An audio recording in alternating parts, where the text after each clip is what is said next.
Hello, my name is Melvin Poplar, and I'm a senior undergraduate research assistant at the University of Alabama in Huntsville, and I'm an animation major.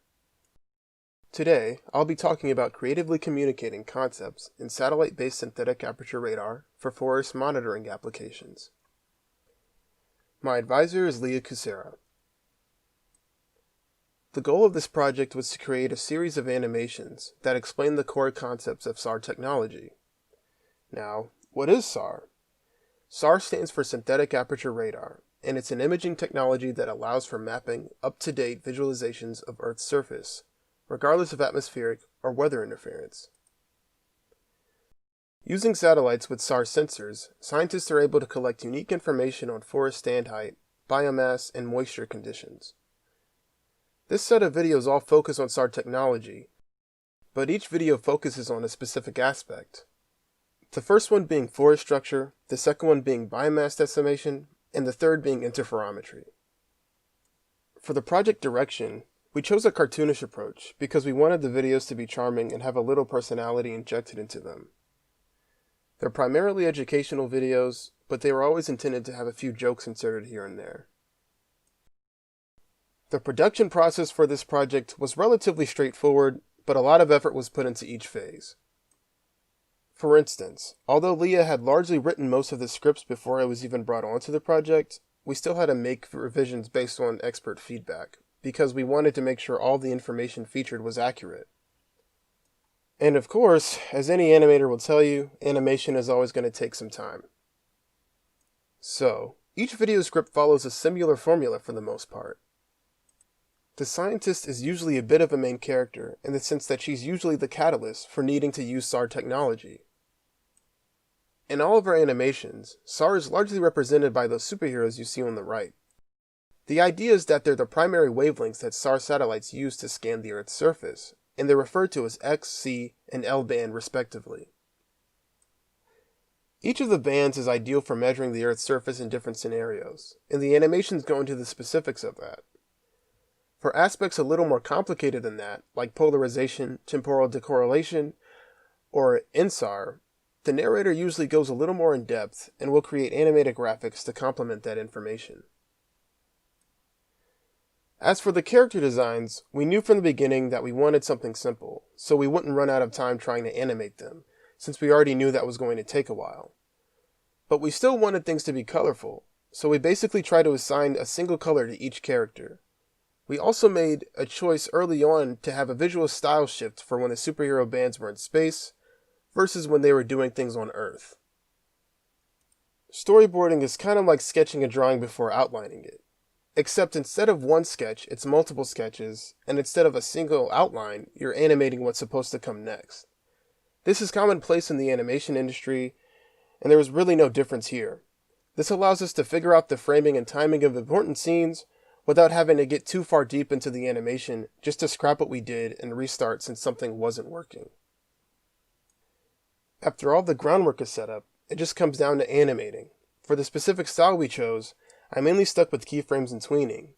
This is because I was the only animator on the project and we had a deadline, and this was the only realistic way we could complete the task without sacrificing any of the other elements.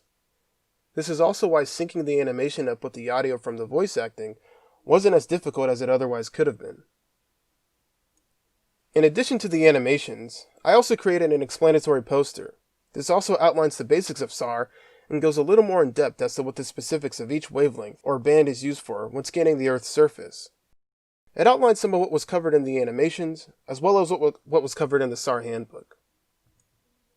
So, originally, these animations were created to explain SAR concepts from a textbook co-created by the NASA Surveyor team. That photo on the right is an example of the animation being displayed at a conference about the SAR handbook. Ideally, these animations could be used to explain SAR technology in conferences, training sessions, workshops, or any other educational facilities. Alright, with all that being said, I'm going to show a clip from the first animation. It introduces the superhero bands and their ability to scan different types of forest structures. When scientists need to know what's happening on the Earth's surface, they often look down from space. These are great, but they don't give me everything. I need biomass. I need forest stand height. I need moisture conditions. I need to know more, and I just can't catch a break with all this cloud cover. I think this is a job for SAR. No, not you. Out of the way, Sal. Optical data can't provide information about the Earth's surface in cloudy conditions. But in our mission to protect our forests, we have another option. Spaceborne SAR, or synthetic aperture radar, is an all-weather imaging technology. It does more than take a simple snapshot. SAR sensors can collect data at different wavelengths and polarizations to paint a more complete picture of what's happening down below. SAR can not only see through clouds, but also provides unique information about structural features and moisture conditions on the Earth's surface. SAR sensors transmit signals at different wavelengths. In radar, these wavelengths are often grouped into bands. The most commonly used are X, C, and L. Depending on the band, the emitted signal can penetrate into forest canopies and provide information about the canopy structure or even what lies below. Let's get deep here for a minute. Each of our superhero wavelengths specialize in monitoring different aspects of forest structure.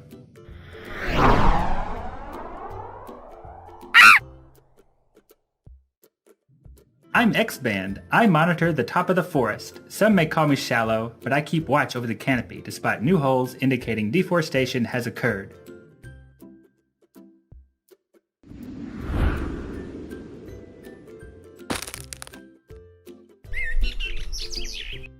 Hiya, I'm C-band, and I monitor the forest's mid-level leaves and branches. I can tell you a bit more about what's happening underneath the canopy.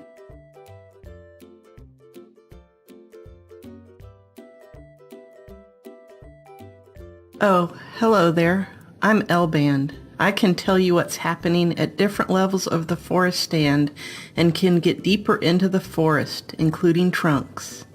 When a SAR sensor sends out a signal, it not only measures the amount of energy that returns, but it also records how the emitted signal has interacted with a surface. SAR can transmit and receive microwave signals at different orientations of both the signal sent out and the signal reflected back. This is referred to as polarization.